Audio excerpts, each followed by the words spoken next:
and shine. Coffee's brewing, feeling fine. News is out and on the air. Shizzy Whiz nuts wild, but we don't care. Morning Whiz and Coffee. Talk the news, he's a tease. Laugh it off, we're on the go. Shizzy Whiz nuts, start the show. Let's go.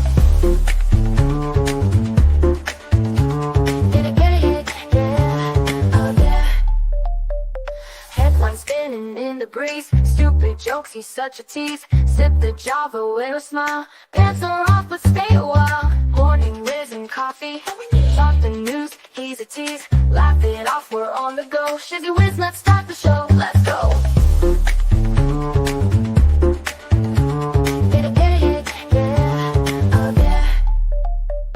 Headlines spinning in the breeze, stupid jokes, he's such a tease. Sip the Java, wear a smile, pants are off but stay a while. Morning Whiz and Coffee, talk the news, he's a tease. Laugh it off, we're on the go. Shizzy Whiz, let's start the show, let's go.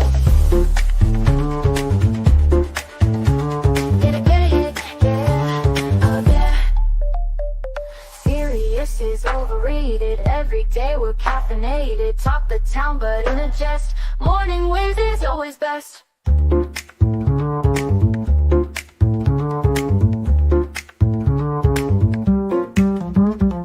Clock is ticking, time to run. Morning show's a load of fun. Grab your mug, don't spill a drop. Laugh your ass off till you pop.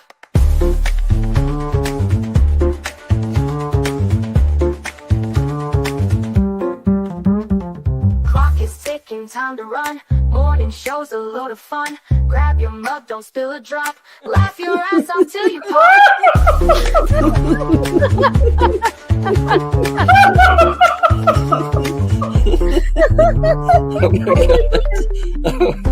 Oh my god. Shizzy breaks Larry. Shizzy broke Larry.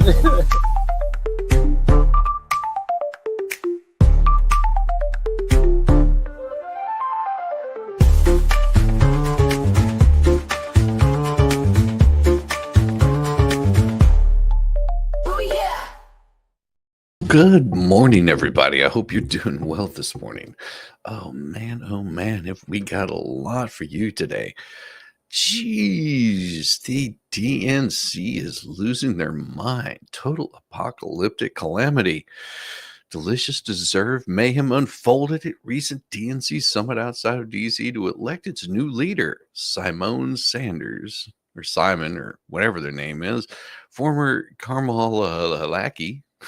Current MSNBC state propagandist was repeatedly interrupted on stage by protesters who correctly pointed out that they all work for billionaires while purporting to work on behalf of others. Here at home.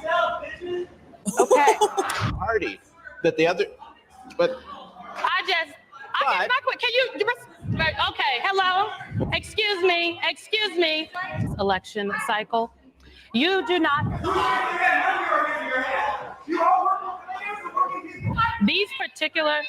And Democrats are still taking money from the arsonists. Would you have done anything differently? No, I'm sorry. Everyone. Excuse me, ma'am. Just imagine, this is how the DNC is looking just recently. This isn't like it happened just now. It's like this is their party. I am speaking, and I would love your attention. There is a black woman at this podium, and I deserve your attention. Well, the Democrat Party held their first public event since their humiliating election loss to Donald J. Trump, and it did not disappoint. During the DNC chair election, instead of giving...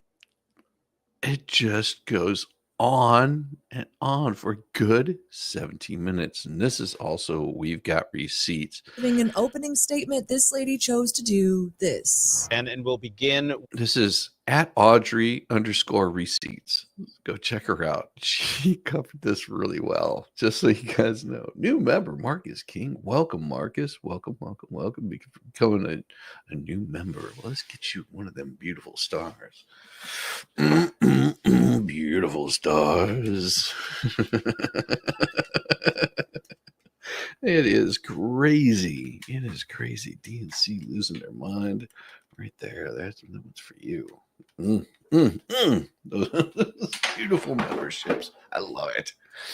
Yes. With the opening statements, each candidate will have 30 seconds. It is my desire to be the next DNC chair, and I just want to give you all a little bit of something that's been on my heart here over the last couple of days. You fight on, you fight on. You serious? This is the level of leadership you get? Okay. You fight on, you fight on. When your government is doing you wrong, you fight on, oh, you fight on. Really? That's been on her mind for the past couple of days? Oh my, oh my. That is just insane. Well, this is what happens when a party brutally suppresses its own base for years, force feeding them trash candidates sponsored by multinational corporations while pretending in Orwellian fashion to do it in the service of the people. They disconnect between the party leadership, exemplified by the MSNB staff arrayed on stage, and the rabble couldn't have been starker. This anti-democratic stranglehold has been firmly in place since at least 2016, when Hillary Clinton and her DNC minions rigged the primary against Bernie Sanders. Contrast with the Trump-led GOP, this is no real parody. A lot can be said about the GOP leadership in 2025, but it feeds the base what it wants in terms of rhetoric, and in the early days of Trump 2.0 in terms of actual results. Now, the rest of the DNC meeting was packed to the brim with social justice platitudes like it was in 2020, evidencing that the party has learned nothing from its spectacular failure in the last election cycle. Hello, Democrats. Hey, I am speaking, and I would love your attention. There is a black woman at this podium, and I deserve your attention like the 11 people who went before me. Yes, I am speaking. Good evening, Democrats. Look up here. 3 strong black women standing before you. 3 black women who, rather than just grabbing a chair, ran for chair. Te quiero mucho, Papa. Gracias por todo. My name is Artie Blanco, Freddie Blanco's daughter. Vote for me for vice chair. Look at this room, y'all. Truly take it in. This is the Democratic Party. That's scary. We are strongest when we stand together. We are in a time in this country when our democracy and our rights are under attack. We're at a time where black and brown people, women, and other minorities are being blamed. Knock it off, Larry. Ain't anti-cleavage great? Knock, knock, plunge, plunge. God, that's almighty. Oh, that deserves a star, brother. That one right there, right on top. Yeah, nice. Thank you so much. I appreciate it, Knock. For everything that's wrong with this country.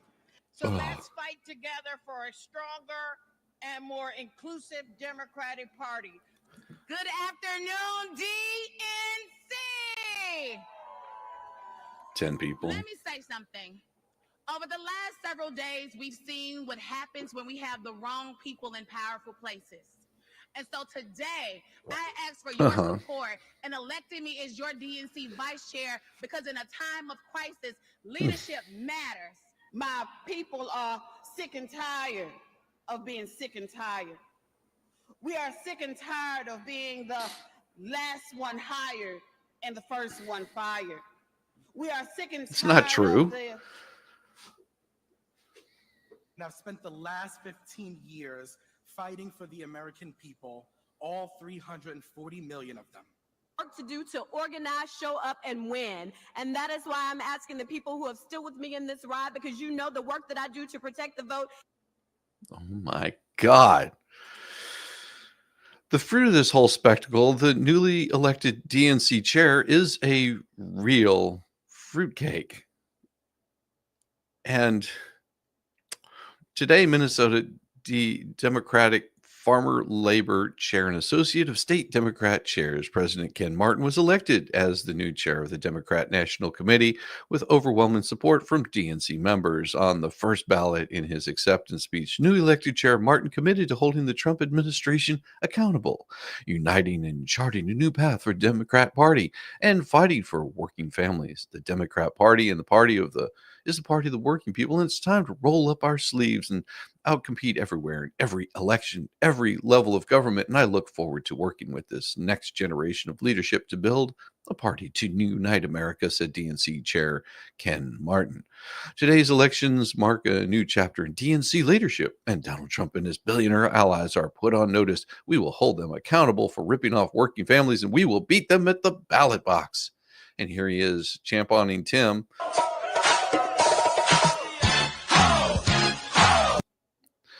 Oh, yeah. Unemployment. Thanks. Help Biden here is, yeah. That's so bad. So best of luck with the mail vote next time around, Democrats. Incidentally, the anti-billionaire stick the Democrats have offered their base for years, parroted by Martin, was totally and utterly annihilated last summer by none other than Chris Cuomo. A big theme here at the DNC is that they're going to go after corporate gouging, and they're going to go after corporations, whether it's in taxes, largesse, loopholes. The RNC, we heard the same thing. They're going after the elites, the two sets of rules. Let me reveal a reality to you that has to be spoken to here, okay? These are the soldiers. These are the men and the women that go back to their constituencies and their communities, and they fight. They take time from their jobs. They take time from their families. Republicans and Democrats alike, that's what they do. They need to charge these people up. They need to be able to get them on board. But there's another reality that is literally looking down on them. Greg, look at the ring of sweets, okay? This is not unique to Democrats. There is a game of money. When people talk about uniparty, we are strangled by the money reality in our politics. Those suites start at 500 grand. You think there's like a teacher group up in there? You think it's like the Cub Scouts of Columbia County, South Carolina, that's up in those boxes? Some of them are lobbies and good things. The media boxes, you think they're free? Why do you think I'm on the floor? News Nation is not a broke company. Nexstar is a massive organization. We are corporate media. We don't have one of those boxes because that's the game. You pay to play. Those boxes are filled with the same people that they say they're going to regulate. They're literally looking down on the faithful and being told, yeah, we're going to break down on them. We're going to make them pay their share. They paid $500, $700, $1 million, $1.5 million to have those seats. They get hotel suites that are probably gifted to the party. And the same thing is true with the Republican side. And they're going to take them down. They're going to change how it is. They are looking down from on high at the people who make the difference in their communities. And that is the reality of politics. And I had my producer walk around and show you those suites. Now, they're not all the same. They're not all the same. But the reality is, in 2000, they spent $300 million on presidential campaigns. 24 years later, you know what they're expected to spend? $10 billion. Do you know how much money Harris has raised in the last couple of weeks? Hundreds of millions. And that's success. A lot of it's small donor. A lot of it isn't. The most dangerous money in politics is now legal money because of Citizens United. You've got to know this. The idea that they can fight against it is almost laughable. It's almost laughable. So look and listen when you are told these things, because I don't care. Yeah, look at that. This is how much it costs to get a suite at the DNC. A penthouse suite is $500,000. Club level suite, $1 million to $1.5 million. This is just for one event. Lower level suite, $2.5 million. Two lower level suites, $5 million. You're starting to see a pattern. Whenever the DNC says they're all about helping the people, that it's not about the money. No. It is about the money. But you have to have money to run a campaign. That's the DNC, the RNC. The RNC doesn't make any qualms about it. Yeah, we raise a lot of money from donations. But yeah, don't be fooled. At least finally, Chris Cuomo, who suddenly discovered he had some journalistic truth-telling talent after getting fired by CNN and having to survive in the real media ecosystem without having his silly nonsense establishment lies propped up by legacy media. That was done by Ben Barty, an independent Bangkok-based American journalist with opposable thumbs. I love some of these taglines for these guys. Oh my God. It is insane that people aren't seeing these kinds of things. And speaking of not seeing one kinds of things, we have this. The new DNC chair is bad enough, but the new vice chair is far, far worse. The Democrats have just had their annual winter meeting, and you'd think that after all the losses they've suffered, they would have seized the opportunity to make a course correction. The American people have let them know in no uncertain terms that they've had enough of what they're selling, and yet their only response has to be the promise of more to sell more of it.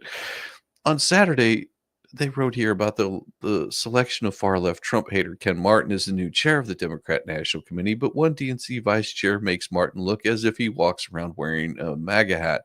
The Dems have chosen as their primary front-bearing beings none other than David Hogg.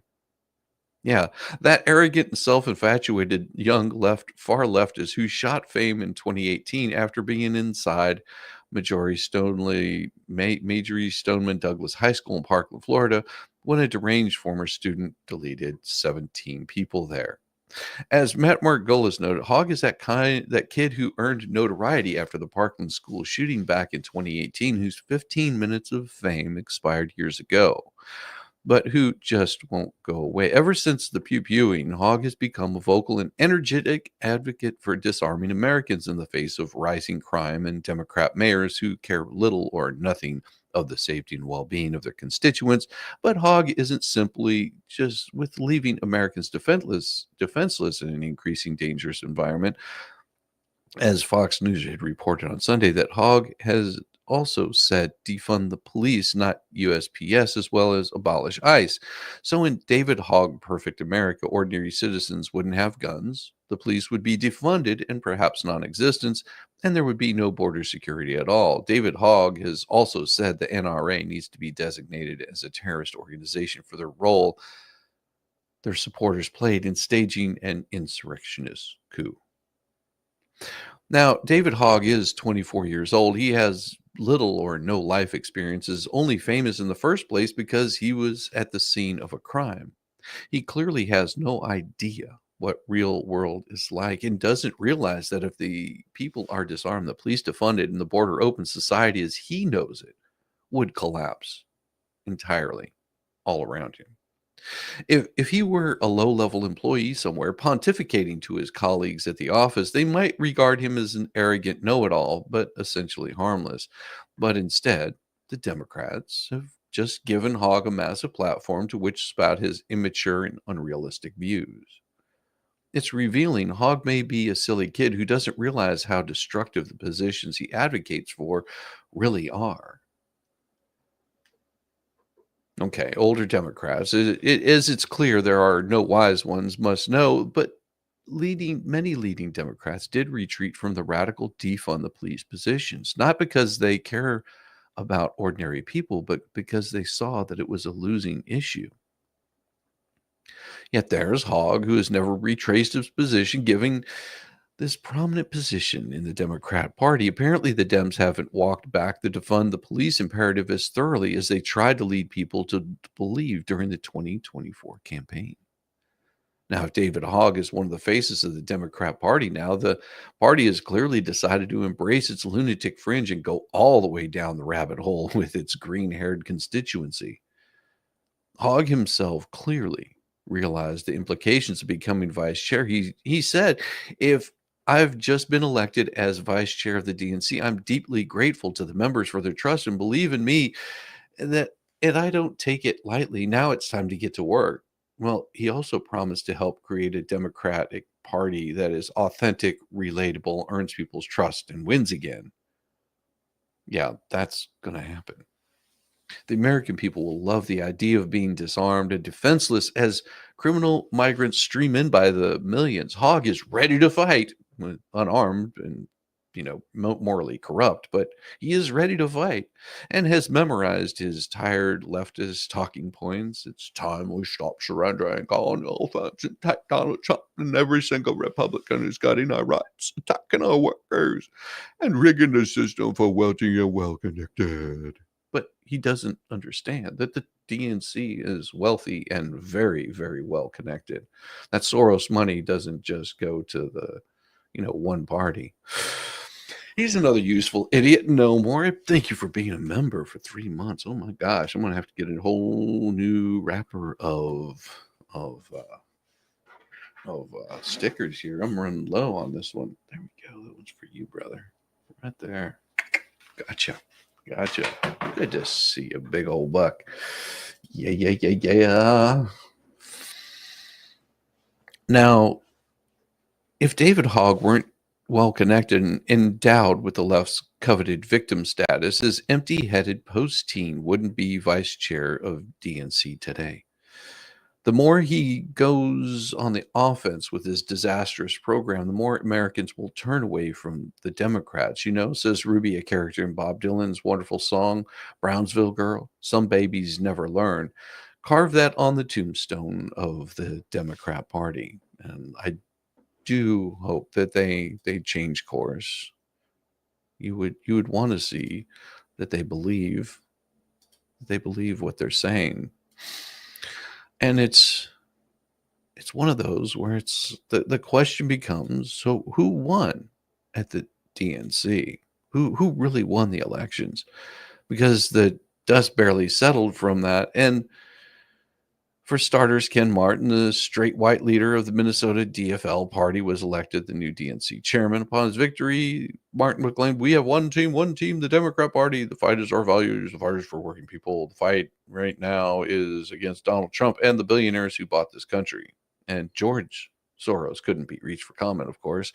We've been reporting that for a while there have been many divisions in the party over whether to reinvent themselves or double down on stupid, and those are his words. And the DNC winter meeting proved they are doubling down on stupid. Under Martin's leadership, there's no doubt we can expect the same old narratives from the DNC that knocked them out of power in the first place. As Robert Spencer pointed out on Saturday, the one I just read, Martin is likely to continue pushing the narrative that Trump is a threat to democracy, despite the fact that the voters clearly didn't buy that steaming pile of bullshit before. Make no mistake about it, Martin is going to be the leader the radical left wants. Martin previously called for Trump to be immediately impeached and then put on trial for treason over false claims that Russia was paying bounty to the Taliban for killing American soldiers.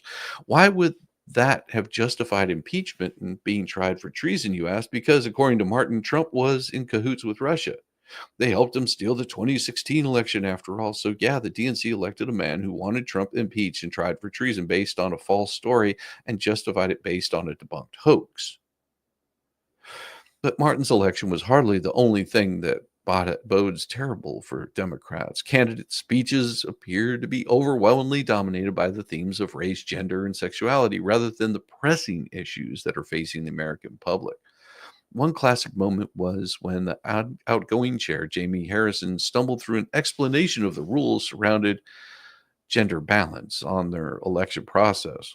He describes a convoluted system whereby the selection of officers must remain gender inclusive, even for imaginary genders the DNC chooses to recognize. And trust me, it's hilarious and scary at the same time. But there was so much more the GOP to get excited about from the DNC elections. Can you believe the Dems actually elected David Hogg, another white male, by the way, as the party's vice chair? Yes, that kid who earned notoriety, Parkland shooting, 2018, 15 minutes of fame, expired, won't go away. And the Democrat Party, in its infinite wisdom, elected him to party leadership. Yet the mood was optimistic for some reason at the DNC, so much so they were seen dancing. Now, Fox Business Network, Charles Payne humorously quipped, "I'm actually worried. This looks like the scene right before the cult leader starts passing around the Kool-Aid." And that sounds about right. We've written a lot about the hows and whys the Democrat Party lost in 2024. And while it's obvious the party has become too out of touch and too radical. The DNC leadership elections are the latest proof that they have zero interest in changing their way. So, yeah, the GOP had a great DNC election, folks. A really good one. A really damn good one. Oh my God. It is insane. It is insane. So where is this one here? There was something else I wanted to show you guys. Or no, actually, I just wanted to read this to you because I saw something the other day, and this would have been coming from what's his name? It was Don Lemon. Don Lemon was yesterday. He went, well, maybe it wasn't yesterday, but over the weekend he went off on a little rant. His little rant was talking about the Smoot-Hawley Tariff Act. Okay. Now this Smoot-Hawley Tariff Act is a crazy one. And this comes from somebody that wrote a very interesting article about this. And I'm just going to read what they stated as people start going off about tariffs. Oh my God, tariffs are going to destroy us. It was the Smoot-Hawley Tariff Act in 1930. Okay. And this is what this writer writes. Economists and other experts like to point to the Smoot-Hawley Tariff Act of 1930 as proof that protectionism causes depressions. But the U.S. foreign trade environment in the 1920s and the 30s was very different than today. The U.S. maintained positive trade balance even as we entered and went through the Great Depression. Smoot-Hawley only applied to about a third of our foreign trade, while the act did trigger trade skirmishes with some countries. The decline in trade was essentially the same for duty-free goods and those hit with tariffs. One of the negative impacts of Smoot-Hawley was due to the fact that the U.S. was one of the world's largest creditor nations at the time. The tariffs made it difficult for our debtors to pay off their loans. It was bad legislation, but wasn't the main cause of decline in foreign trade. U.S. imports and exports both declined by most identical amounts between 1920 and 1932, about 70%. World trade overall declined by 66% due to the global depression. Smoot-Hawley obviously didn't cause that. Even Milton Friedman held the opinion that Smoot-Hawley didn't cause the Great Depression. If you don't believe me, read that in A Monetary History of the United States, 1867 to 1960, and it's co-authored with Anna Schwartz. What really prevented was a quicker recovery from the Depression were the Fed's monetary policies and government interference, first under Hoover, then FDR. The blame for Smoot-Hawley can be laid directly at Hoover's feet. Republicans in the 1930s pandered to farmers who wanted tariffs to protect them against imports, and they got them. FDI, on the other hand, saw an opportunity to create a Soviet-style command economy, complete with government bureaucratic planning and control of production and pricing.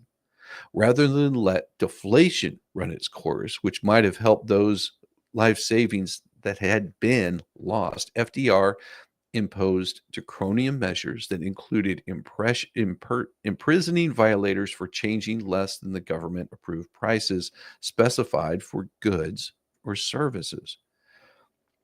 And then there was FDR's tax hikes. In 1932, the top income tax rate was raised from 25% to 63%. The estate tax rose from 20% to 45%. Subsequent revenue acts of 1934, 1935, 1936, 1938, and 1940 raised top income rates to 79%, estate taxes to 70%, and created a corporate excess profits tax of 50%, while raising the basic corporate tax rate from 12% in 1930 to 24% in 1940. By 1945, the top marginal income tax rate was 91% and stayed there until 1963 when it was lowered to 77%, then 70%. Under President Kennedy and Johnson respectively, although Kennedy didn't live to see his tax hike go through into effect, FDR's income tax hikes and governmental price controls are the predictable effect on the economy, which didn't start turning around until the run up to World War II brought the GNP back up to pre-crash 1929 levels. But even then, his leftist advisors had the sense not to allow trade deficits that would have sucked the remaining wealth out of the country.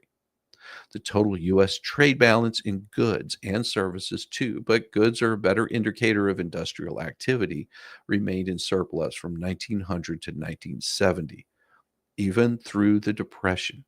A fact every American should be taught in high school, yet our current crop of economists are dismissing the role of trade deficits on the economy and churning out papers supporting free trade. I hope that explains a lot. That was an interesting read for me. And no, I didn't pull it up because there's a bunch of other stuff on there that I don't want people to see. But well written by Mr. Alan McCaslin. He's a retired vice president and chair of manufacturing from 71 to 2010. Pretty interesting.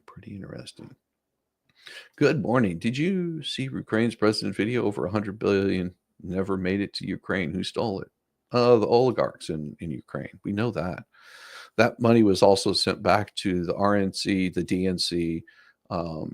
They transferred it around through Bitcoin wallets, and there was a few people that managed to also like leave Ukraine, and some of them actually were caught.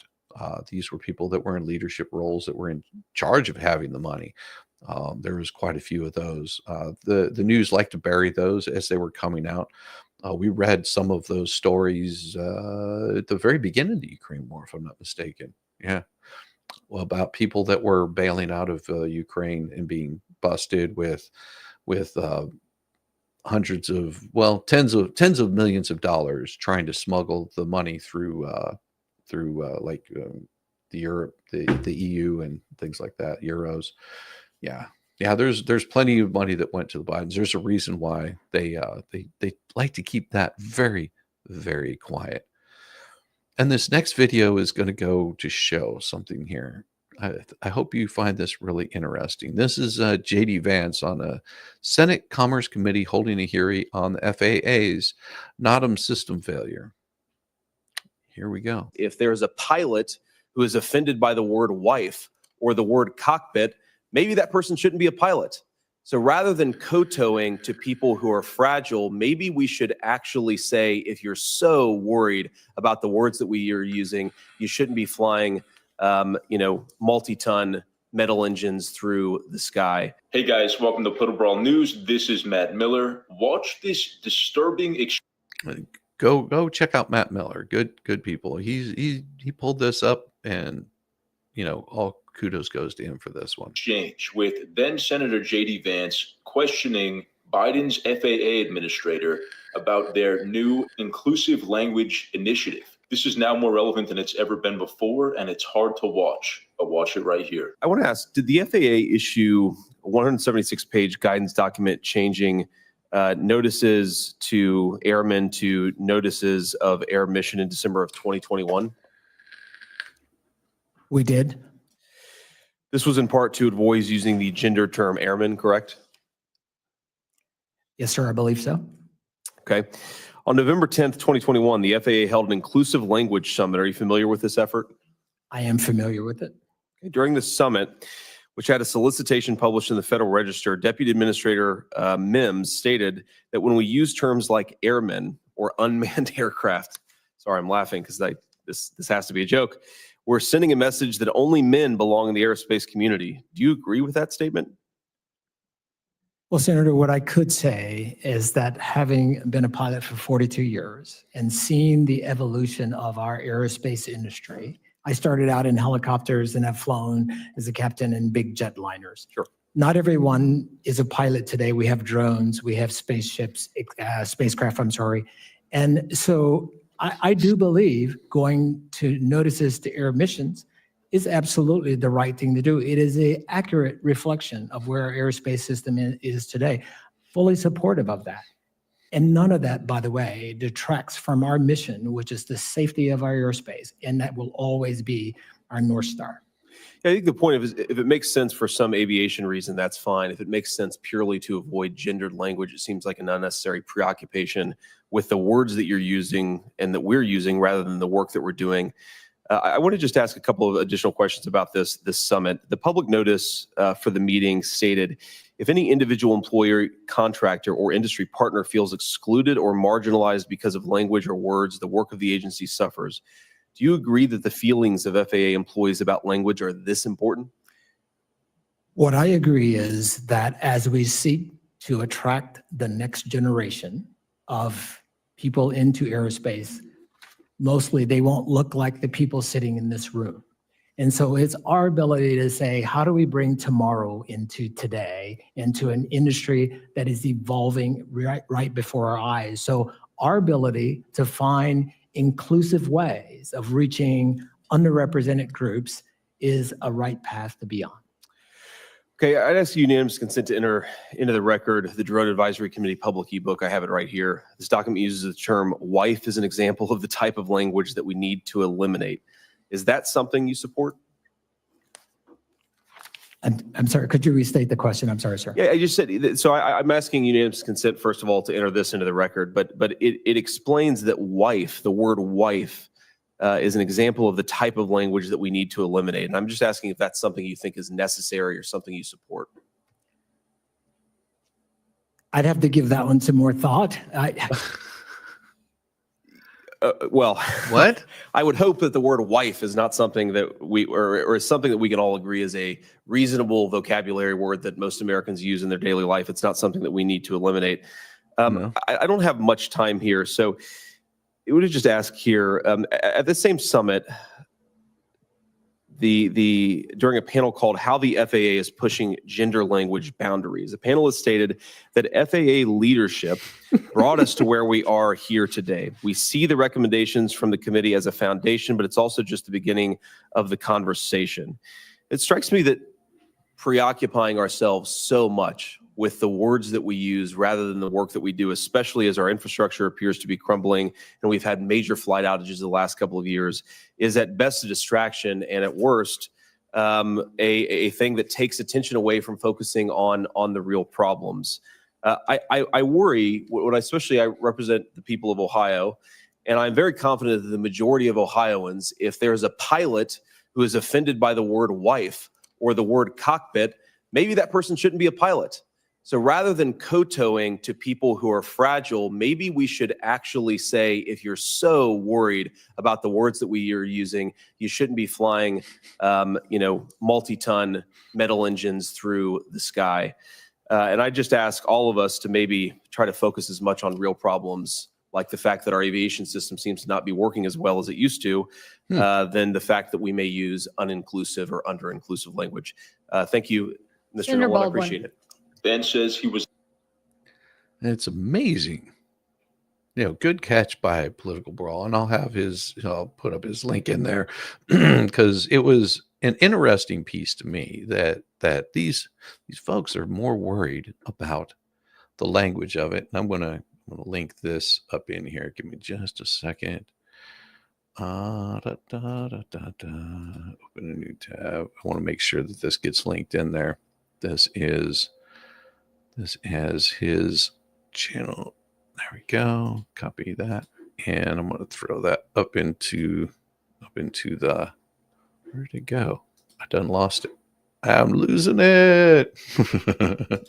Give me just a second. I'll find it here. Manage this. I thought I had this pulled up, but for whatever reason, I must have closed it. I'm going to put a link to his channel here in this one because he covers this much better and in much better depth than I have time for this morning. So if you want to go check that out, plus he has other wonderful stuff right there. And contributed to, there we go.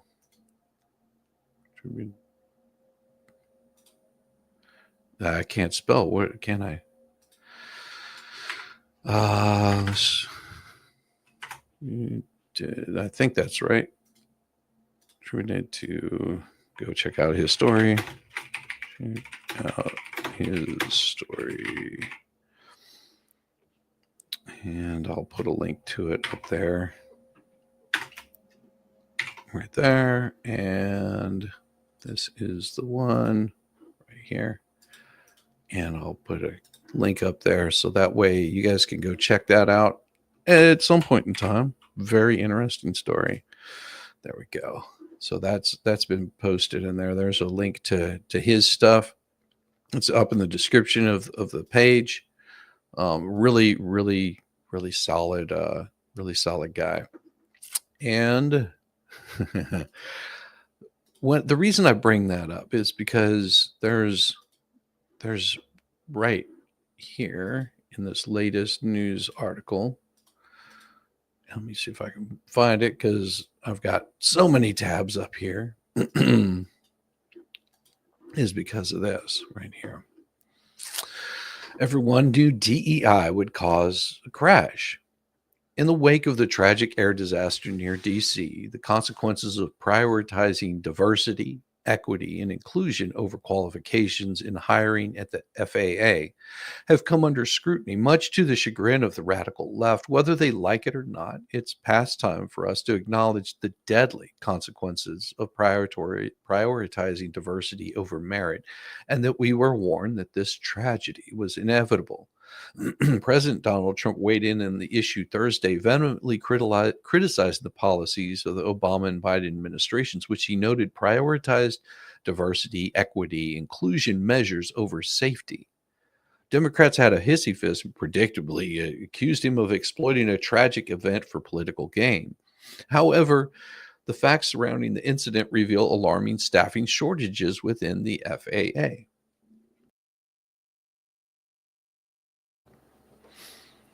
Reports indicate that at the time of the crash, only one air traffic controller was on duty to manage the traffic, a rookie's nightmare given that the demands of such positions typically require at least 2 personnel. The FAA's own admission that staffing levels were not normal for that time of day and the volume of air traffic proves that there was a systematic problem exacerbated by inappropriate hiring practices. Critics have long argued the FAA's DEI initiatives were diluting the quality of its workforce. Last year, 11 Republican attorney generals expressed their deep concern in a pointed letter to the FAA Administrator Michael Whitaker.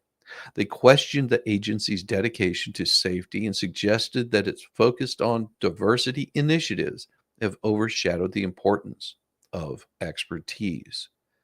The attorneys general conveyed their disappointment, asserting that the FAA seemed more inclined towards virtual signaling than ensuring the security of the nation's airways. They knew under these policies, assessments designed for fairness were replaced with a biographical questionnaire aimed at attracting diverse applicants.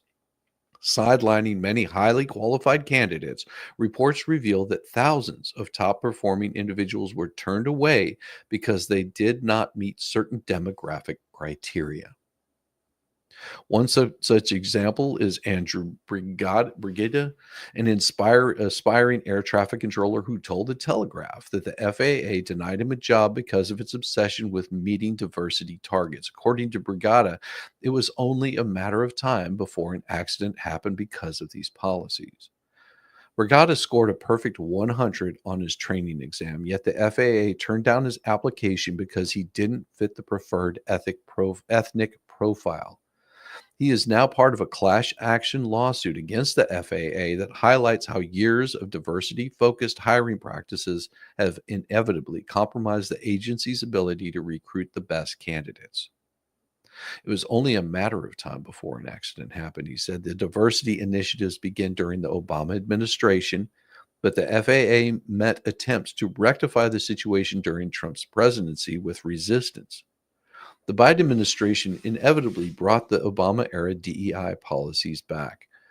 As safety continues to be compromised due to insufficient staffing, inadequate qualifications, voices like Brigida insisted that the responsibilities of the FAA are far too significant to be hijacked by social agendas. He reflected, you want to hire the best and the brightest for this kind of job because it is a very stressful job and it can take a toll on you. age you prematurely, he explained. You want to make sure that the people that are doing it are the very best.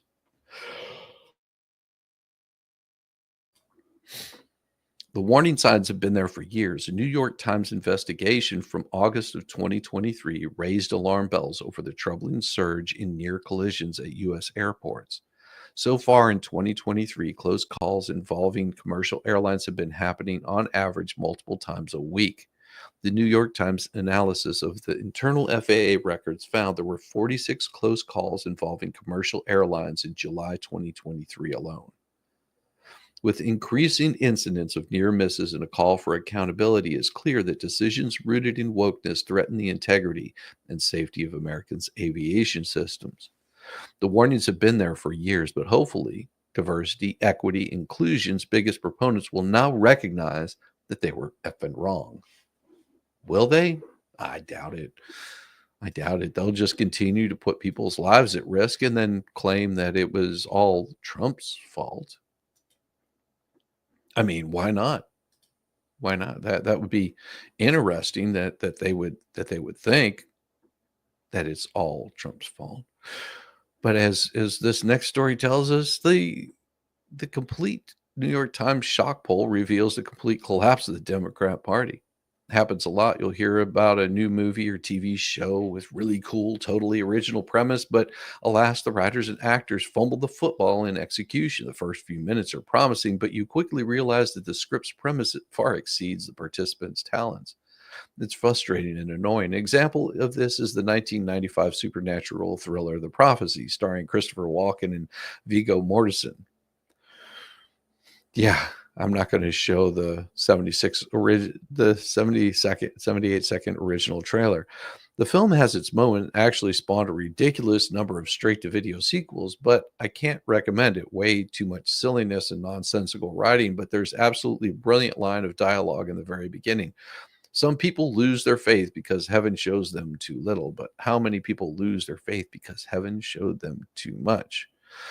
I was thinking about that quote when I read today's article in the New York Times. Most Americans say the Democrat Party does not share the priorities, as the article states. Many Americans say they do not believe the Democrat Party is focused on the economic issues that matter most to them and instead placing too much emphasis on social issues that they consider less urgent. Asked to identify the Democrats' Party's most important priorities, Americans most often listed deletion of children, LGBTQ, LMNOP, quiet rights, and climate change, according to a poll from the New York Times and Low Pros conducted from January 2nd to the 10th. The issues that people cited as most important to them personally were the economy and inflation, healthcare, and immigration, the poll found. The kinds of social issues that progressive activists have championed in recent years ranked much lower. When it comes to publicity and brand building, the GOP is forced to go off-roading, hitting the podcast and using alternative media, since the mainstream outlets have at least unwelcoming, at most just a pain in the ass of everyone. At first, this is greatly handicapped by the GOP's outreach, but as we say, necessity is the mother's milk of invention.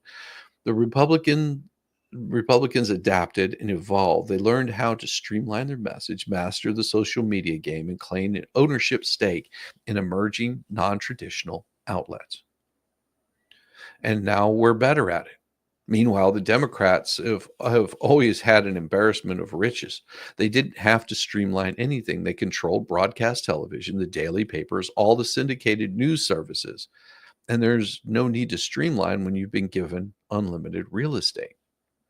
And so they didn't on issues like gender, Hamas, late-term abortion, the radical climate change initiatives. They let their liberal freak flag fly.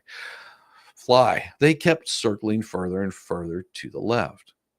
To echo the prophecy, the Democrats didn't lose in 2024 because they showed the voters too little. They lost because they showed the voters too much. Country remains deeply divided over Trump's leadership, with roughly equal shares of people saying that his second term is cause for celebration or concern. But the polls suggest that people do not view the Democrat Party as an appealing alternative. In a broad sense, the poll, which surveyed a representative sample of 2,128 adults nationwide, found that Americans think the Republican Party is more in sync with the mood of the country. The issues that people said mattered most to Republicans were also, for the most part, the issues that mattered to them: immigration, the economy, inflation, and taxes. That's the beauty of competing in a binary marketplace. You don't have to be perfect. You can still make lots of mistakes. All that matters is that you're better than the alternative. It's like the old joke about two dudes hiking in the African savannah. When you're suddenly chased by a lion, the first guy starts sprinting. The second guy yells, "What are you doing? You can't outrun a lion." He says, "I don't need to outrun the lion. I only need to outrun you." Of course, this article did continue. Overall view of the Democrat Party is more negatively than the Republican Party, according to the Quinnipiac University poll, which I don't trust polls, conducted this week after Mr. Trump took office. The 57% unfavorable rating for Democrats is the highest Quinnipiac has recorded for parties since the first started asking questions in 2008. Right now, the Democrats are in a PR free fall. Keep an eye on the numbers. Should Dems' unfavorable rate hit the mid-60s, it will likely lead to a full-on liberal civil war for control of the party. Speaking of full-on liberal civil war, there's one brewing right now, and it's interesting. Those numbers would threaten their ability to raise money or compete nationally and simply are not sustainable. And if we know anything about today's Democrat Party, we know how much it values money. Interestingly, the New York Times specifically labeled the whole gay plank as especially problematic to the Democrats' public image. On lesbian, gay, transgender rights, people perceive the Democrat Party's priorities as particularly misaligned with their own. Just 4% of Americans listed gay issues as they're important to them personally, but 31% they were a Democrat priority. Once again, the Democrats lost because they showed the voters too much. They're marketing to their activists instead of their voters. I've never met a Democrat strategist, Adam Jendelson, I don't believe, but he 100% nailed the problem. Politics is about perception. And Adam Jendelson, a Democrat strategist who has urged his party to rethink how much influence it allows activist groups to have over its agenda. And people perceive Democrats as being focused on the demands of activists instead of kitchen table issues. I suspect Gentleton's advice will fall on deaf ears. The liberal activists aren't going away. They'd rather destroy the Democrat Party internally than cede an inch of ideological turf. They're immoral absolutists. And thus the cycle will continue, and we'll be here to watch the whole thing fail. Speaking of watching the whole thing fail, we're going to have a little bit of a dance off, and I'm going to go grab some coffee. I'll be right back, and just enjoy the wiggles, I guess you could say. See you in just a couple seconds.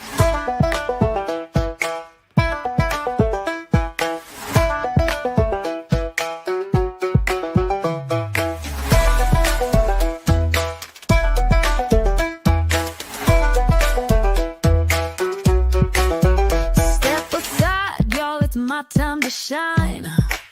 I'm feeling the groove with these hips of mine. Hands in the air like spaghetti gone rogue. My knees are jelly and my hips just broke. Shaking it, breaking it, what a blast. Wobble it, wiggle it, shake that ass. Do a jig or a jog, wiggle it to the side, or break that hip bone by moving your ass. Step up or stand aside. My shoulders pop like a rusty hinge. My fingers point like they're on a binge. Twirl like a tornado, then drop real low. It's not planned, it's a shit sideshow. I've got the rhythm of a clock that's broke. My dance floor moves are a big effing joke. Shaking it, breaking it, what a blast. Wobble it, wiggle it, shake that ass. Do a jig or a jog, wiggle it to the side, or break step up or stay undecided.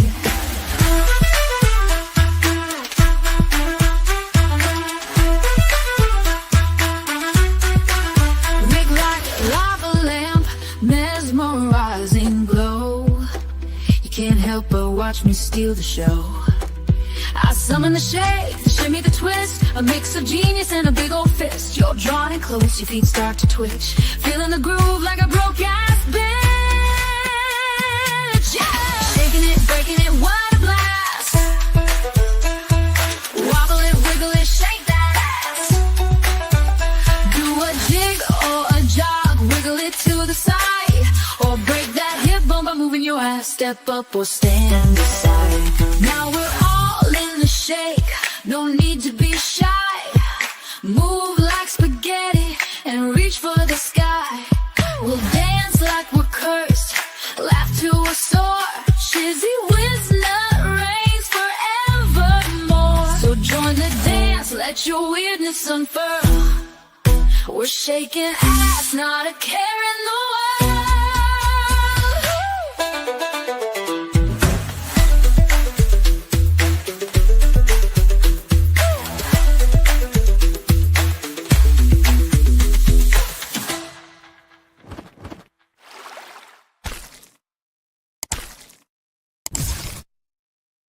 Awesome. And that is on the new album also. That song is. I've got quite a few songs on that new one, and then there's a couple of videos also. But there will be another one that will be released to everybody that's not a member. That'll be released Friday, I believe. So you'll be able to see that new video. But anybody that's a member has probably already seen it. So, there's that. Hooray. I hope you guys enjoy it. It took a little bit of time and energy to put that album together, but I was finally managed to get it. Cheers. Cheers. Most definitely. And of course, we have the DEI Death Watch Party Volume 2. This is continued from Part 1, chronicling the creeping demise of diversity, equity, inclusion, otherwise known as institutionalized racism. Ultra woke Target, trademark, caves, rolls back DEI, while Walmart and other corporations folded, along with the entirety of the federal bureaucracy. Thanks to Trump's merciless executive pen, Target was one of the largest remaining corporate holdouts clinging to the DEI sinking ship. Well, no more. And PJ Media's Sarah Anderson had covered this story recently via CNBC. Emphasis is added. In a memo sent to its employees, Target said it will end its 3-year DEI goals, stop reports to external groups like Human Rights Campaign, Corporate Equality Index, and end a program focused on carrying more products from Black or minority-owned businesses. The retail mega chain will also, per reporting from Robbie Starbuck, no longer sell transgender paraphernalia marketed to children for Pride Month. We'll just see if that sticks around when June rolls around. White House anti-DEI hire cleans house. Matt Margolis covered Carolyn Leavitt's first briefing as the Trump administration's spokesperson. If you may have seen, I followed reports on the brand and entity's DEI puppet extensively over the past 4 years. That would have been Matt Margolis. As a general rule, I don't have much in the way of respect or expectations of excellence from White House press secretaries whose job, regardless of party, is definitely to distribute regime propaganda. But you have to hand it to the new Trump press secretary. Yeah, I mean, I have to agree with Volsor on this. She might be, a little closer to an 8. I'd give her a good 6. But have to hand it to her new press secretary. She reiterated the new administration's refreshing respect for alternative media and freedom of speech. After 4 years of censorious chicanery by the Brandon regime, humiliated the legacy media to their faces for their nonstop lying for decades, and announced in no uncertain terms that business as usual in the briefing room was over. All the grace and poise that I'm not sure has ever been seen in a press secretary. Really impressive stuff, and in such stark contrast to her predecessor that she indicts DEI simply by virtue of her performance. And let's watch. Good afternoon, everybody. Just beautiful. How are we? Good to see all of you. It's an honor to be here with all of you. A lot of familiar faces in the room, a lot of new faces. And President Trump is back, and the golden age of America has most definitely begun. The Senate has already confirmed 5 of President Trump's exceptional cabinet nominees: Secretary of State Marco Rubio, Defense Secretary Pete Hegseth, CIA Director John Ratcliffe, Homeland Security Secretary Kristi Noem. Could you imagine your first day on this job and having that much pressure on you? We're not going to watch all 76 minutes, but if you want to see it, you can go to whitehouse.gov and see the whole thing there. The revenge of the experts backlash brews like an industry, albeit a parasitic one, entirely propped up by various machinations of the state. Whatever. DEI isn't going to just fade into obscurity without a fight. It was during the pandemic that the media began pounding the trust the experts drum, and accordingly cited so-called experts to lend the veneer of legitimacy to their propaganda without, in journalistic malpractice, ever revealing these alleged experts' conflicts of interest on any given topic, which are often quite glaring. In that vein, corporate state media has been pumping out pro-DEI articles and videos lately in which they over and over cite experts in the field of DEI without mentioning that all of these people have vested interest in keeping that gravy train rolling. From Trump's missing the point on DEI and mediocrity, experts say, ABC News, DEI initiatives like implementing accessibility measures for people with disabilities, addressing gender pay gap inequity, diversifying recruitment outreach, or holding anti-discrimination trainings are intended to correct discriminatory organizational practices, experts say. DEI experts argue that diversity, equity, and inclusion initiatives are on the path of creating more merit-based companies, more merit-based firms, Foldy said, aiming to ensure that qualified people of all backgrounds have an equal chance of being hired. You're going to be paid the same as employees at comparable levels. Emery Johnson, DEI expert and author, told ABC News that the ideal of mediocrity operates under the assumption that opportunities are fair. Today's studies across industries continue to show that discrimination against a person's race, gender, disability, sexual orientation, military background, or other factors continues to permeate the job market.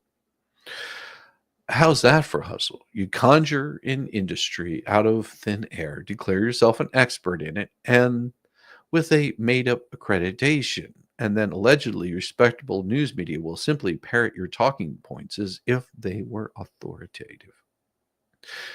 Another one by Ben Barty. I'm really liking his writing. He's got some pretty good outlooks on it. But of course, it is always comes down to blaming Trump for these things. West Coast, Mess Coast, and suddenly Trump-proof in California seems like a really damn dumb idea, does it not? Does it not? And suddenly California Democrats got into their heads that appropriating $50 million to use as lawsuit money to resist Trump was a bad look in a state that will likely need 100 times that amount to rebuild Los Angeles. Welcome to the West Coast, Mess Coast, where every week we go through a smattering of misanthropic antics and of the left, whose main objective is to upend common sense in Washington, Oregon, California. So let's get started. You ready for this? So tasty.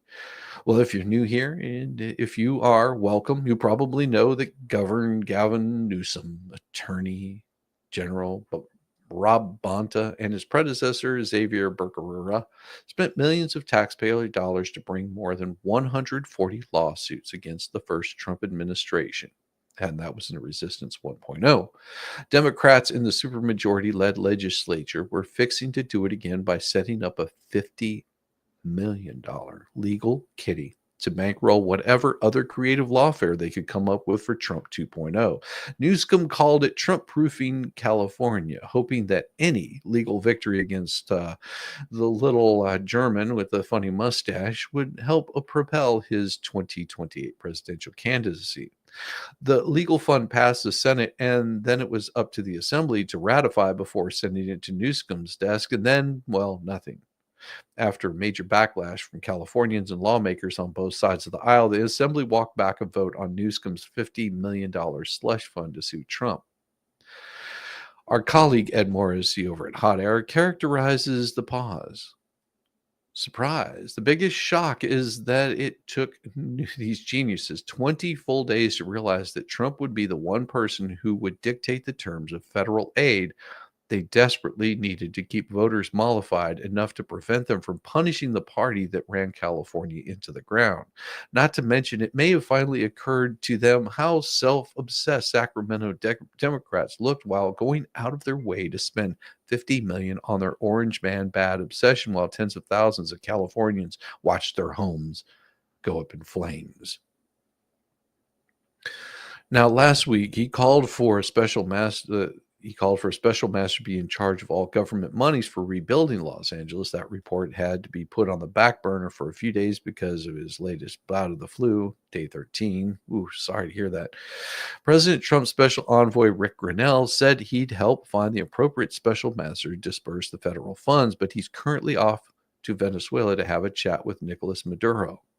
Resistance Oregon style, the state of Oregon has begun training state employees on how to defy U.S. law, Donald Trump's executive orders, and the Laken-Riley Act. The sanctuary state training, which was rolled out this month, prohibits state employees from using resources to assist federal immigration enforcement and instructs them to report requests from immigration authorities to a sanctuary promise hotline instead of complying. Grants past Republican Representative Dwayne Hunter called for the state to knock it the F off. Now, the state of Oregon is actively instructing those employees. Oregon must put the safety of its residents first. We're sure that the unfortunately named Tina Kotek, the governor, will get right on it after the body count gets high enough. Supermajority authoritarians. The Washington state legislature, supermajority Democrats have changed a 132-year-old rule that will shorten debate so as not to allow GOP members to participate in floor debates. Now, read that again. The Washington state legislature, supermajority Democrats have changed a 132-year-old rule that will shorten the debate so as to not allow GOP members to participate in floor debates. After changing the rule to silence Republicans, Democrat House Majority Leader Joe Fitzgibbon said, "It is very important that we have robust debates on this floor. We guess they'll say they're doing it to preserve democracy or something." And Newsom-proof California. Representative Kevin Cayley says his efforts to Newsom-proof California are going well. We're not entirely sure what it all means, but Cayley has put forward a bill to yank the teeth from the California Coastal Commission, and that is a fantastic start. Here you go. That is really the center of the discussions that we're having right now, is delivering tax relief for the American people and reining in this just absolutely out of control growth of government. And by the way, those two things together will significantly reduce costs, get inflation under control, make life more affordable for Americans, and will catalyze a level of economic growth like we have not seen in this country in a long, long time. The president has spoken about a golden age for our country, a new golden age for America, and there is a palpable sense of excitement here that is something that is very much within reach, that we are already starting to move towards. And I think that spirits are very high. I mean, our country has been through a difficult period. We have been in decline. My state in particular, California, has been in decline with a combination of Joe Biden and Gavin Newsom. But we now have an opportunity to pass historic legislation that will cut taxes, that will lower costs, that will unleash American energy, that will secure the border, and that will lift all Americans up and set our country on a whole new course. See, the biggest thing that everyone, and I spoke on this earlier about the tariffs. Everyone's getting all excited thinking, oh, it's going to ruin the American economy. No, what ruins the American economy is if you have those tariffs and then you continue to raise the taxes on the American population. That ruins the economy. It's unsustainable. It will happen time and time again.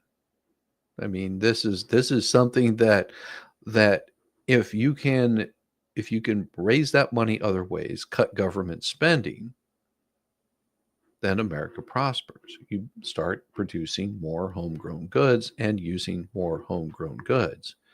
So if people are from other countries are putting a tariff on the United States, that it doesn't hurt as much. And I'll bring this one particular one up. This guy on the Twitter feeds, he pretty much hit it pretty much nailed it on the head.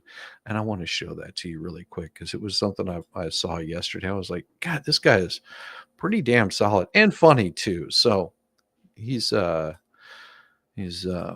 pretty good. I think I'll show this to you just so you get a good idea. Hey, you liberal fruitcakes. See a lot of you crying over tariffs, saying it's going to destroy the economy. Want to look at trade economics? First, a tariff is a tax imposed on a country's imported goods and services.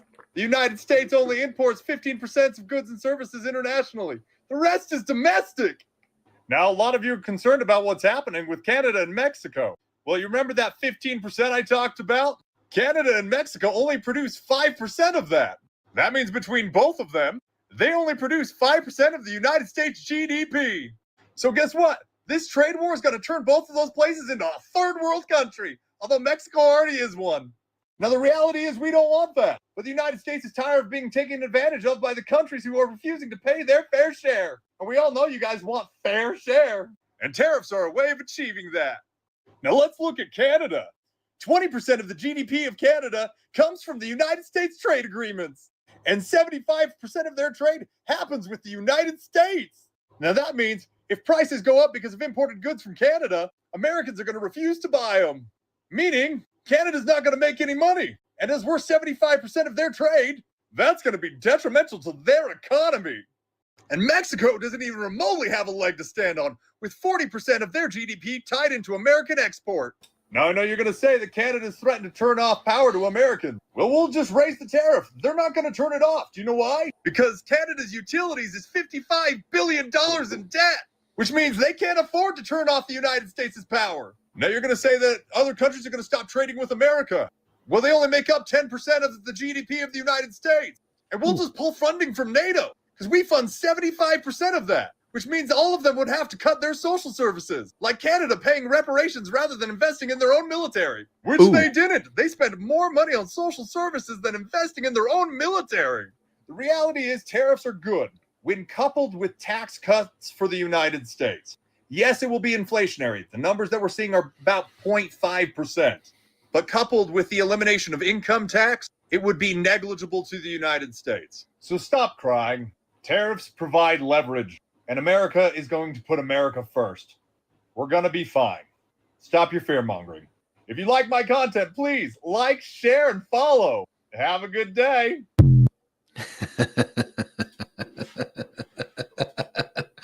Go to any Canadian border and watch how many come here to buy their stuff. Oh, yeah. I'm sure they do. But if those tariffs are there, people will stop buying. But you're also talking about such a small percentage of people that it will affect Canada much more. You may see a lot of those people, but we're talking about on a global scale, it is such a small percentage. And that person would be on TikTok.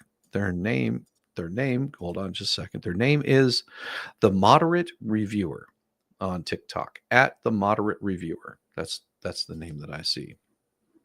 So that was his take on that. That was his take on that. Crazy enough stuff, isn't it? Crazy enough stuff. I keep saying these things. It is something that people have thought that, oh, tariffs are going to destroy America. No, the tariffs are getting America back to being more self-reliant than they have been relying on other countries that are charging too high a tariffs on American goods already, and we have too low a tariffs on theirs. And if you think that raising it is going to get worse, well, see how it goes. See how it goes. I worked, so I was covered for my own SSD. Just needed to prove that there are problems. Okay. Not totally correct. Not totally correct. Well, you'll see. You'll see what happens whenever people start messing around with it. Ah, boy. Report CBS in detailed discussions to settle Trump suit. Reports claim that CBS News parent company Paramount Global is in detailed discussions with President Donald Trump to settle his election interference lawsuit over a deceptively edited interview with Democrat rival Camel Toe Harris last fall. Now, Deadline appears to have broken the story, or at least gives the impression by putting "we can confirm" in the first sentence the New York Times actually broke it.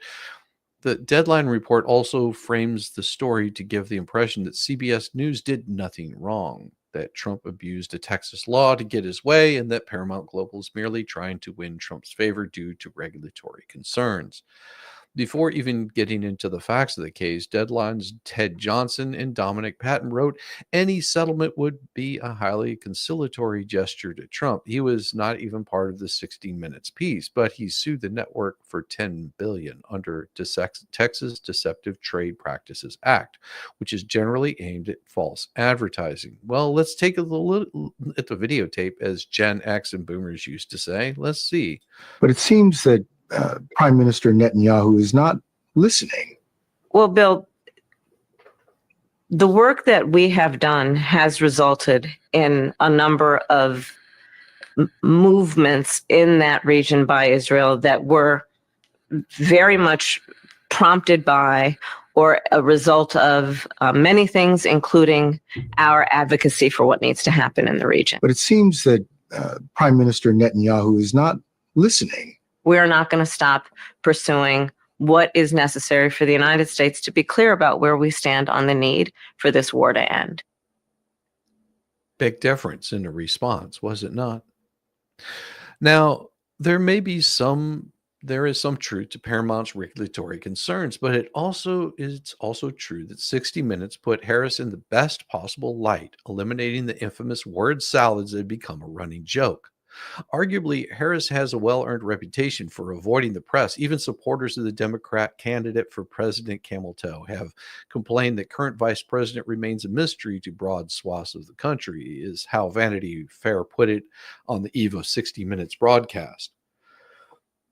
But all that changes this week as Harris is launching into a set of sit-downs and interviews at the national level, presumably in an effort to, as Democrat strategy James Carville recently put it, win the news cycle. And judging by that video you just saw, 60 Minutes was happy to help, not simply report, but to help. It's also true that legacy media has never been seen in a more negative light. Just 1 week after the 60-minute puff piece, Pew Research reported that trust in the media is at an all-time low, for good reason, too. CNN just had to pay $5 million after a jury found Jake Tapper and company liable for defamation against U.S. Navy vet Zachary Young. And ABC News settled with Trump last month, $16 million, mostly going to the Trump Presidential Library, after anchor George Stephanopoulos repeatedly lied about a civil court verdict against Trump. Facebook parent Meta, while not a traditional media company, just settled with Trump for $25 million for suspending his accounts. Deadline either left all that out or buried it at the bottom of the story. They also, unlike yours truly, didn't show you the edited and unedited video so you could decide for yourself. Let me be perfectly clear, to borrow a phrase from the man who did more than any other single person to put this country on a terrible course that Trump and his team are trying to correct. I don't want the press to be any nicer to Trump or any meaner to Democrats. Journalism, which today's activists wearing journalism skin suit have turned into a dirty word, isn't supposed to be about being nice for being mean to one side or the other. They're simply supposed to be honest, investigate, report, let the chips fall where they may. And if they have an agenda, that's fine too, so long as they're honest about it. Despite what very few commenters have accused me over the past couple of years, I'm not a journalist nor a reporter. I am an opinion writer. Well, this person is. I wear my agenda on my sleeve in really big letters, bold-faced and italicized. You're welcome. And also, you can run. There's a 60% promotion over there at PJ Media. It's a 60% off promotion with the word fight, FIGHT. It will give you a 60% off. And trust me, it is well worth it. Working and lurking. Good to see you. Good to see you. Yes, I don't make any qualms about where I fall on the political spectrum, much to my wife's chagrin. She just does not like it. She was like, why do you have to talk about politics? Well, because politics does drive a little bit of this channel. Does, unfortunately, for a lot of people. Now, I haven't talked about the confirmation hearings since I did the Hedgeseth confirmation part 1. I don't know if I'll ever get back into being able to do them, just because there's been so much crazy news happening in what the hell's world. It's crazy, the amount of suits that have been filed, the amount of BS that's been talked about there. And tonight I'll be going over some more of that. There was a new what do you call it? Video that was dropped by Shara. I'm going to be going over that in detail tonight. Come by, check that out. It'll be an interesting one, and I'm also going to show how wrong the idiots are for thinking that they can get out of a subpoena just because. That one's going to be an interesting one. I'm going to talk about that a little bit tonight, and I'm sure that at some point they're going to have to be swallowing that big choke ball of being held in contempt, and it's not going to look pretty for them. And they think that they're pulling the wool over people's eyes. Well, they're about to F around and find out really quick that their supporters, they've been lying to them the whole damn time. Not just a little bit. We're talking about a lot of it. We're going to go over some of that stuff tonight. So make sure you come by and check that out. I should be going on right about 10. It's going to be an interesting one. And I'm going to probably, for those that are not members, I'll probably be showing the video, so you guys will get a chance to get a glimpse of that. And Bubbles is scared of Shizzy. Of course he's scared of me. But I doubt that he's scared of me, but he doesn't want to engage with me because he knows that he gets beat every single damn time. That really has to be frustrating on his his male ego, and it really just drives him up the wall. Check out Connor County, Tennessee. Trust me. Okay, I'll check that out. Send me a link to it. I'll check it out. I went straight with a lawyer. I have level 3 fusion in your neck too. Oh, that's okay. Don't know. I had a friend of mine that had that also. It was fifth vertebrae, something like that, somewhere back here. She was in a bit of a whitewater rafting accident.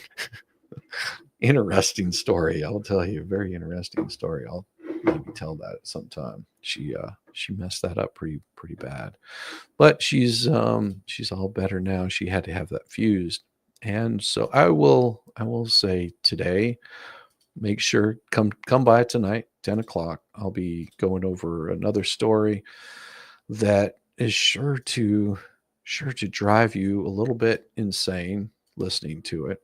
I've got plans to also release a couple more videos to the general public. One of them is done.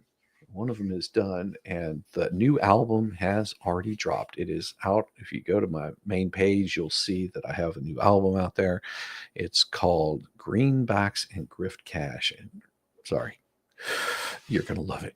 Let's just put it that way. You're going to enjoy it quite a bit. I had a lot of fun making it. There's lots of tongue in cheek and music that if you're in the know, it makes a hell of a lot of sense to you. If you're not in the know, it's still going to be pretty damn funny.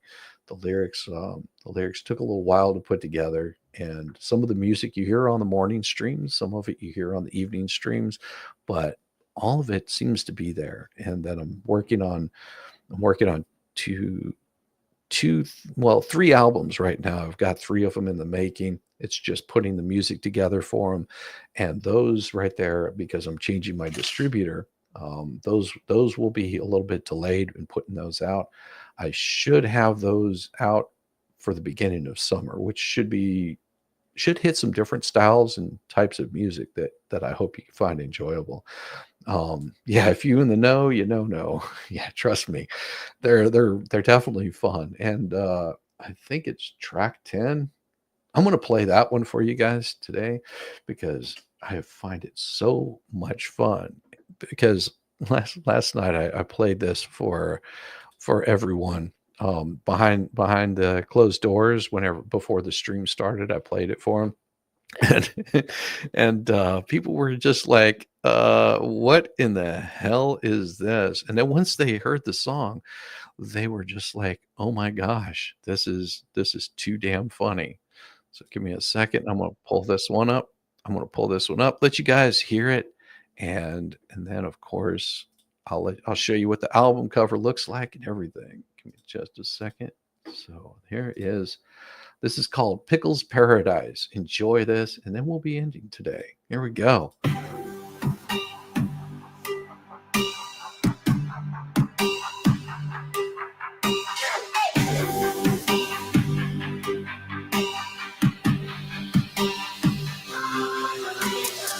Cucumber cool, chilling in the summer sun. Green and slick, fresh vibes ain't done. Lunchbox legends, salad star in disguise. Soon to be a pickle brine surprise. Pickle jar popping like a fresh beat drop. Crips tangy twist, got the taste non-stop. Fermented funk, sour power on lock. Crunchy munchy in the deli shop.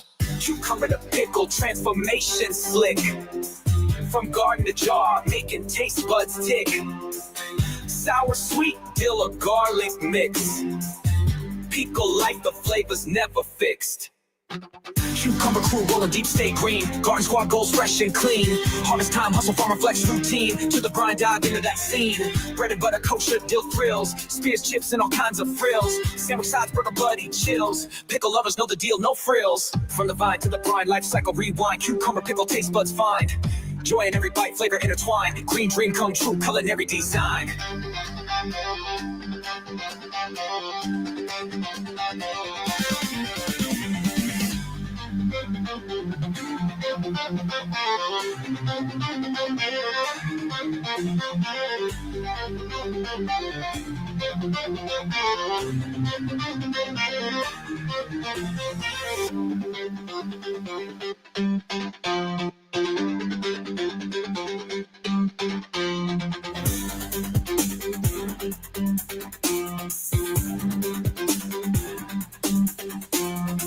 Cucumber crew rolling deep, stay green. Garden squad goes fresh and clean. Harvest time, hustle, farmer flex routine. To the brine, dive into that scene. Bread and butter, kosher, dill thrills. Spears, chips, and all kinds of frills. Sandwich sides, burger, buddy, chills. Pickle lovers know the deal, no frills.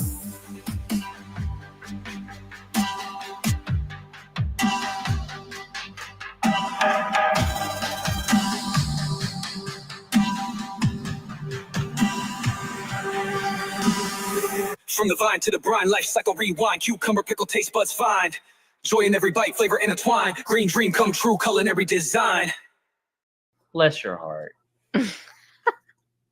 I thought I was the only mentally challenged one here.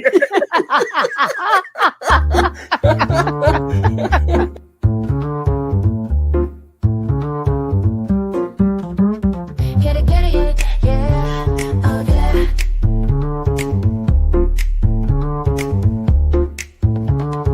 Early morning, rise and shine. Coffee's brewing, feeling fine. News is out and on the air. Shizzy whiz nuts wild, but we don't care. Morning Whiz and Coffee. Talk the news, he's a tease. Laugh it off, we're on the go. Shizzy whiz nuts, start the show. Let's go. Get it, yeah, oh yeah. Headlines spinning in the breeze. Stupid jokes, he's such a tease. Sip the Java with a smile. Pants are off, but stay a while. Morning Whiz and Coffee. Talk the news, he's a tease. Laugh it off, we're on the go. Shizzy whiz, let's start the show. Let's go. Get it, yeah, oh yeah. Headlines spinning in the breeze. Stupid jokes. jokes, he's such a tease. Sip the Java, wear a smile. Pants are off, but stay a while. Morning Whiz and Coffee. Talk the news, he's a tease. Laugh it off, we're on the go. Shizzy Whiz, let's start the show. Let's go. Get it, yeah, oh yeah. Serious is overrated. Every day we're caffeinated. Talk the town, but in a jest. Morning Whiz is always best.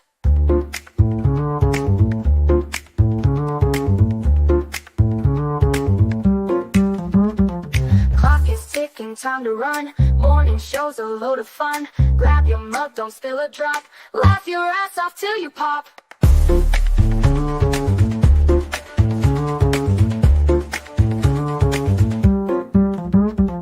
Clock is ticking, time to run. Morning show's a load of fun. Grab your mug, don't spill a drop. Laugh your ass off till you pop.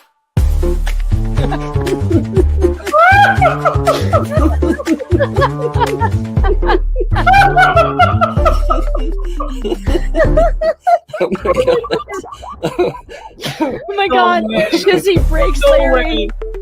Shizzy broke Larry.